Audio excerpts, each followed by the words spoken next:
ce? Așa cum din nimic. Vreau să ne facă mâncare. Da. Pregătiți-vă că de-acum vă fac cale. Dar ce vrei să stai cu ea? Să șuca! Cine e aici să șucă mică? Cio. Bombă. Ce faci ea? Da, e tiri bombă. Auzi ce-a zis? Da, e tiri bombă. Da. Aaaa, Ionuț! Ionuț! Aaaa, Ionuț! Ionuț! Hai să pleacă în pădure să caute tiribomba. Stai și de-o apucat acum deodată așa? Așa deodată. Păi de ce? Așa să bine. Să nu zici că mi-ai primit alt mesaj. Da, trebuie să vă dau explicații. Băi, și prinești eu și zici și eu lumea, că am ascultat și eu.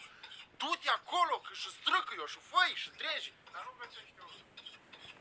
Corneli, liniștește-te, tată. Stai la locul tău aici, frumos, lejer, uite, facem mâncăric, mâncăm, faci mâncăric, adică, uite, noi facem așa, cum să zici, soba, o lichim. Și nu te mai duci deja în pădure să cauți, că nu găsești nimic, oricum nu găsești. Băi, nu găsești, că e la naiba, e hă.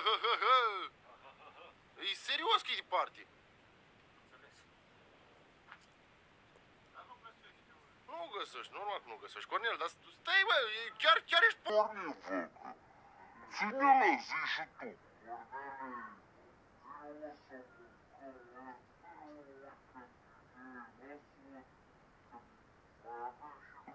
Te ducem noi la ei.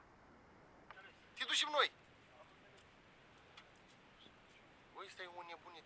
Băi, Cornel, stai, vină și oprește-l. Cornel! Băi, n-auzi. Oprește-l. Fugi după el, ca să nu fugi. Oprește-l.